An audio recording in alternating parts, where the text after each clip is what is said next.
Hey, how you doing, everyone? Welcome back. So today we're going to be taking another look at the subreddit motorcycles, and it's been a good 3 to 4 weeks since we were last on it, and I'm really curious to see what shenanigans you lot are up to over there. Let's get started.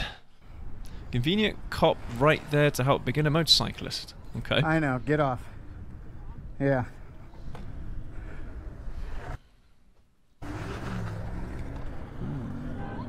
Get him! I guess I go f myself. Oh, hey, you. Alright, fuck you too! Whoa, seriously? That just happened and the cops aren't going to do anything? So I imagine then that this guy stalled or something like that. Yeah, he stalled and it was just a really impatient driver. Yeah. But how close did they have to get to him? Jesus. And Get him! And blows through the stop sign as well. Damn. Bikers beware, this is what we see in cars. This seems like a trend. Bikers beware, this is what we see in cars. I mean, yeah, but to be fair, before setting off, you really should be wiping at least the window. I mean, the wing mirror. That's what I'm trying to look for. The wing mirror. That doesn't have to be so clean, but yeah, if you just wound down your window and wound it back up again, then you get visibility. It's your responsibility as the driver to make sure that you have full visibility. It's not up to a motorcyclist, is it? That's a bit of a weird little argument here. Just made the discovery that no one can hear me on my bike. Learner rider here, and I'm always so nervous on the bike, so I talk to myself in my head. But today I made an astonishing discovery. I can scream and yell and chant, and nobody will hear me. I tried it today, and my anxiety went away. I feel so confident. How I had not thought of this earlier. Also, the best feeling in the world is seeing my anti-motorcycle dad being proud of how much control I've gotten this past month. Man, I'm so happy I got a bike, I got a cat, I got into my dream course in uni. Life is good.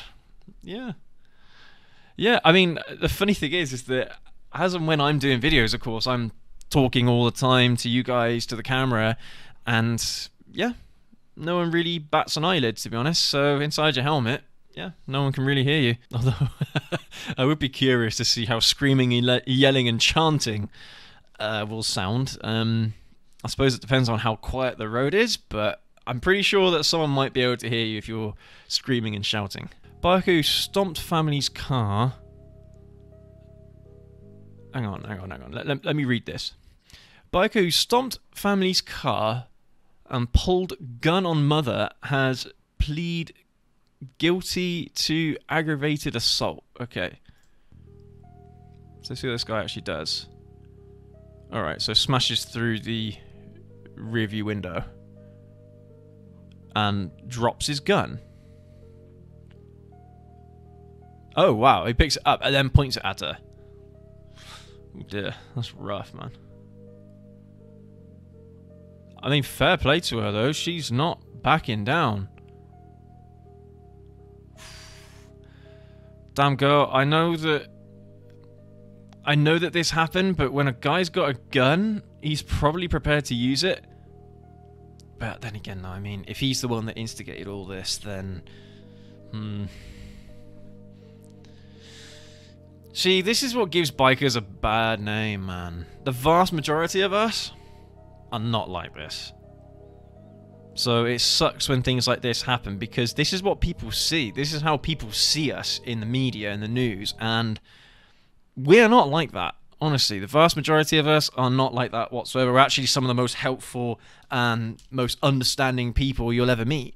So, yeah, I hate saying this kind of stuff, man. It really isn't who we are as a community or as a people. 90s Japan style. that weeaboo helmet, though. The Gundam wing. Gundam wing helmet. A good beginner bike, an M1000 RR. No. Sick looking bike, and definitely one of those motorcycles that is a dream bike for sure for a lot of people as your first bike. Because the thing is, when you get to that stage of buying one of these motorcycles, you want to be able to trust your own abilities, that you're not going to drop it, that you're going to be able to look after it. But the first bike you have, maybe in the first 2 bikes you have, depending on how many years you go from one bike to the next, you will drop it. Almost 100% you will drop that bike. Would you want to drop that? I mean, it's a very expensive bike to begin with, but especially because you got these winglets as well. You drop the bike on one side or on either side, those winglets are going to get munched. No. Okay, so the reasons are twofold why you wouldn't buy this bike. You don't want to buy it because there's a lot of power. You're not going to have a lot of control over the bike if you're not careful. It takes a long time to get used to bikes like this. I mean, you're talking going from driving a car or even like a bicycle to like a jet engine, a fighter jet. That's the kind of difference that you're looking at when you're comparing the differences between, I don't know, really bog standard experiences and top end experiences. This is one of those motorcycles that you don't really want to go near until you've had at least a good few years experience, because you don't want to break it, because you will drop it, and you don't want to just totally write it off within the first week of riding it, because honestly, unfortunately, that is the case. You have a much higher chance of getting involved in a crash within like the first few days of buying a new motorcycle than you do throughout your entire ownership. And buying something that is well outside your skill level, it simply exacerbates or makes those odds even worse for you, you know? So no, don't buy that as your first bike. As nice as it is and as lovely as it is, those winglets are huge. Can you call them winglets? Winglongs. That is a sick bike though, man. Fair play. Okay, zoom in. See if we can get this.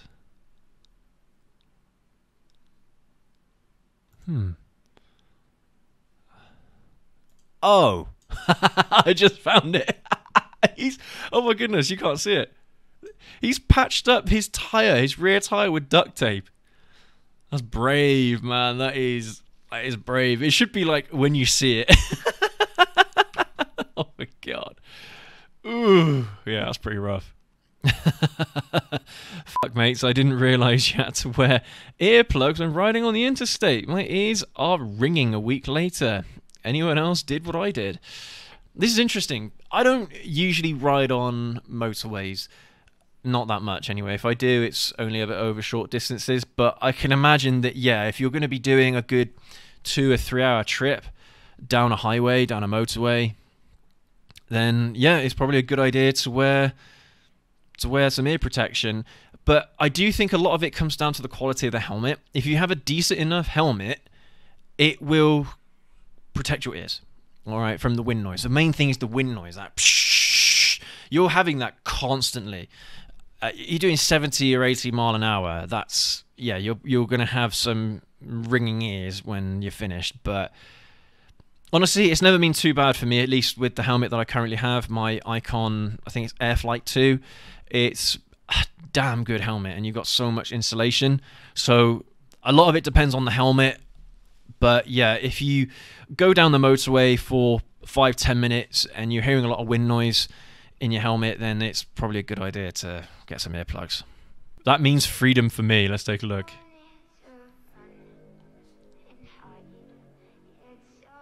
Yeah, that's pretty sick, man. That's a Ducati.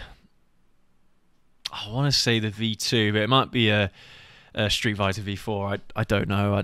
Because they're very similar designs. They're very similar in the way they look. But that is a sick bike. If there was another naked that I would have after the ZH2 that is affordable, it would be either the V2 or it would be the V4. Yeah, man, that Street Fighters, they are sick.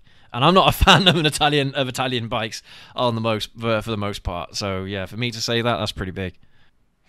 Dealerships tightening chain too much. Have you guys ever had issues with dealers tightening the chain way too much? Every time I get a warranty work done, or if I'm getting a new bike, they always tighten it so it has no slack. I don't have an issue readjusting it myself after they've done it, but I'm wondering if anyone else has had this issue with dealers always doing this. No, No, I've never experienced that personally. I mean, chain adjustment is one of those things that is fairly easy to do yourself, but remember that it's in the service manual, it's in the service book, your owner's book, your owner's manual. It'll say the level of slack that the chain needs to have, and as long as it's within that tolerance, then yeah, you're fine. So then again, I think this is a typical thing that garages and dealers, I imagine, whenever they're doing any work on your bike, if they are, I don't know, if they're doing a service and they're changing the oil filter, they tighten the oil filter way too much. They over tighten the drain bolt way too much.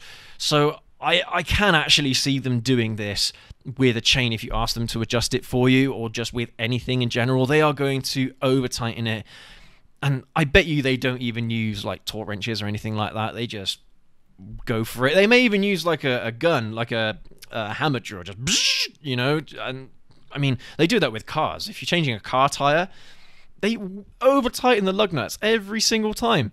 So it would not surprise me if this is actually something that is fairly common. But I mean, there you go. If you know that the dealership or the garage you've taken your bike to has done any work, check it yourself. Make sure you're happy with it. If the chain seems way too tight, and you'll know if it's way too tight because it won't move, and it's got to be able to move probably about a good couple of inches, maybe 10 centimeters, 8 centimeters of slack is probably how much travel what a chain should have. And if it doesn't have that, then it's probably way too tight. But yeah, it's definitely worth checking out. Owner's manual says 10W30, but AutoStore gave me this. Is it fine to use? Yeah, for the most part. Bikes will use 10W40. 10W40 works in the vast majority of weather circumstances. So especially in Northern Hemisphere countries where it gets cold, you're better off using 10W40. It won't get as viscous. It won't be as difficult for the motorcycle to move around, and it also works in quite high temperatures as well. But 10W40, that is the oil that I use in my bikes all the time. And to be fair, as long as it has these ratings here, these motorcycle ratings, and it says motorcycle oil on it, it's probably going to be okay. And I mean, in my books, I see that they mention both 10W30 and 10W40. You can use either. They don't actually specifically say which one that you need to use. 10W40 should be absolutely fine. How the F do you buy a motorcycle on Marketplace? I'm in the market for a 2007 to 2012 Honda CBR 600RR near Waterloo, Canada, but that's not important.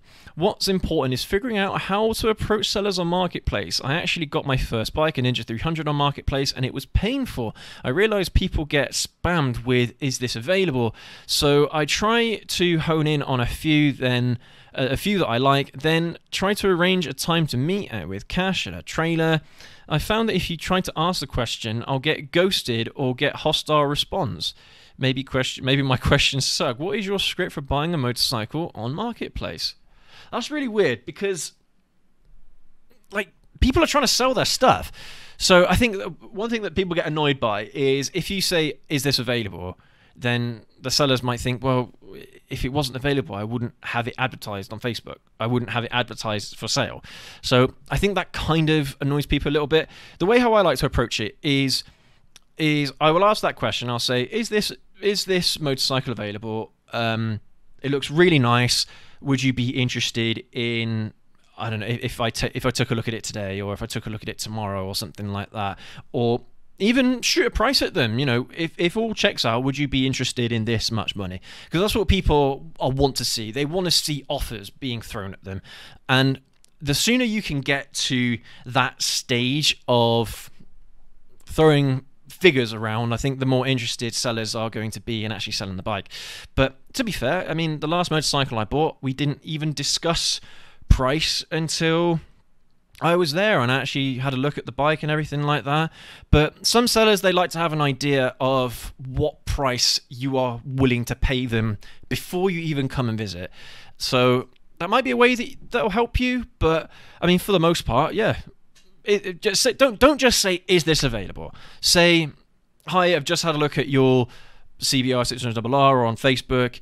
Have you still got it for sale? And would you mind if I come and take a look at it at some point in whatever, or tomorrow at this time, something like that. Ask them something that is a little bit more meaningful rather than them having to read your message just to say, yes, it is available. You know? But for the most part, I mean, people that are trying to sell stuff on Facebook Marketplace, it's like Gumtree or Craigslist, I imagine, in Canada. You know, people are there to sell the bikes. So, I mean, if you're interested in actually buying the bike, then show a little bit of interest. 2022 leftover new Royal Enfield 650 maintenance questions. I'm picking up a new 2022 bike tomorrow from the dealer. I have no idea when it actually arrived, but it could have been sitting around for at least 1.5 to 2 years. I imagine that it still has the braking oil in it, as well as the original battery, etc. Should I have them change the oil before pickup, or will the short braking and change be okay? Thankfully, these are fuel injected, so other than running fresh fuel, at least I won't have to deal with the carbs. Other than oil, batter, and flat spotting on the tyres, anything else I should be aware of? To be honest with you, no, it should be absolutely fine. Oil doesn't really go stale so much. I mean, yeah, a lot of people recommend doing oil changes within, I don't know, X amount of time or however much mileage, but to be fair, for the most part, the oil should be all right, at least for a little while. And as long as the colour of the oil looks okay, if it's that kind of orangey red kind of colour, then you're probably doing all right, to be honest with you. I mean, if you've got to change the oil, then you can do it 6 months down the line or something like that. It probably should be fine if it's a new bike. It depends on how long you want to keep the bike for. If you're only going to keep it for 3 or 4 years or something like that, I wouldn't worry about it. If you intend to keep it for 10, 20 years and you're really worried about that longevity, then yeah, by all means, go ahead and demand fresh fuel. But the bike itself should be absolutely fine with that old oil. I mean, 1.5 to 2 years, a lot of bikes have got have got oil that is that old, and they still run absolutely fine. So it's only if the oil has been running in the bike, old oil has been running in the bike for a long time, is when you're going to really start seeing problems and a lot of wear. But for the most part, I don't think the oil is going to be an issue. Original battery should be absolutely fine. I mean, if the bike has been kept indoors, which it looks like it has, if it's kept inside the dealership, then again, the battery should be absolutely fine. It might need a bit of a charge, but no, I wouldn't worry about it. And flat spots on the tyres, I wouldn't worry about it either. I mean, if these guys have had this motorcycle in the garage, they've probably moved it around quite a lot. It probably hasn't stayed in the same place for this amount of time, because motorcycle dealers are constantly moving stock around. They're constantly moving bikes around in the shop. You know, sometimes they might bring the bikes outdoors to try and draw in some customers. So no, I wouldn't worry about that either. Just make sure that the tyres have got the correct pressure in them, because I imagine there's probably been some kind of leak or pressure leak from the tyres after that period of time. But no, for the most part, I wouldn't worry about it. As long as the tyres have got tread on them, they haven't got dry rot on them. Dry rot, again, is only something that you'll see if the bike's been kept outside. But looking at it, I mean, if this is the motorcycle that we're talking about here, it looks in perfect condition. I wouldn't really worry about it. I mean, my ZX9, for example, I know for a fact that bike has been kept outdoors for a long period of time, at least a year, without being moved, because, I mean, the paint has kind of dulled a little bit on the fuel tank on the one side. So, no, it'll be absolutely fine. Although, one thing I would say is ask for a warranty. But this bike should be absolutely fine. And, you know, if you want to change the oil, then by all means, try and ask them to change the oil for you. They might charge you for it. But if it gives you a little bit of peace of mind, then yeah, no worries at all. That won't cause any problems. But the battery should be absolutely fine, and the tyres should be fine. I personally wouldn't worry about it. Depending on the motorcycle, depending on how expensive it is, you might find that some of the more expensive bikes that dealerships have are probably sitting around the dealership for a year at least before they actually shift it. So the vast majority of new bikes aren't that new. They've probably been sitting there for a long while anyway. So don't worry about it. I'm sure it's fine. Okay, I split my first lane on Sunday. I'm so proud.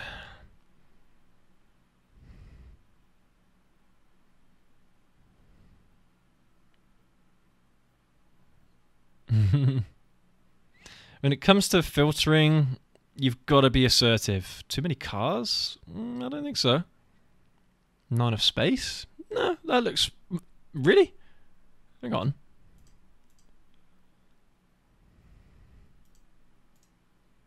That's more than enough space on that bike. More than enough space. I can get my ZZR down there. You guys see me filtering on the ZZR. I mean, I'll fit through all sorts of tiny weeny spaces. But you haven't done any splitting yet. You haven't done any filtering. Just this once. Yeah, plenty of room. You're fine. Yeah. To be fair, the first few times, in fact, that you do filtering is pretty scary. Yeah, why would you need to worry about the cops? If splitting or filtering is legal, the cops won't say anything. I mean, maybe it's not legal where they are, but yeah, I mean, you get comfortable with it fairly quickly, and you kind of get the hang of it really quick, and you start being a lot more assertive when it comes to filtering. You've got to be assertive. You've got to get into the right space on the road. You've got to get in between the cars as quickly as possible, because as soon as lights change and the traffic starts moving, you really don't want to be splitting the lanes when traffic starts moving. That's when things just get really dangerous. So, but then again, if it does, just slot yourself in. You know, get past the next car, slot yourself in, job done, easy peasy. But it's not one of those things that anyone should be afraid of. If anything, this is something that I'd heavily recommend everyone do. Everyone. I mean, okay, if it's not legal in the country that you're in, then fine, don't do it. But for me, it's a very valuable skill to have, and also it puts you in a really safe place, because for the most part, you're not going to be able to get rear-ended, are you? So, yeah, it's a really good skill to have, and it's not just, you know, it doesn't just get you from A to B quicker. There are practical and safety concerns behind doing it anyway. But I think we'll leave that here, everyone. Thank you so much for joining me on this one. I hope that this has helped you out if you had some of these questions. I mean, I hope you like these kinds of videos, because there's all sorts of stuff that happens on Reddit, and honestly, there's a lot of interesting things going on in Reddit, but there's a lot of like genuine questions that I hope that I've been able to help with in today's video. So let me know what you think down in the comment section. As always, leave a like, get subscribed, and we'll catch you all in the next video. Have a good one.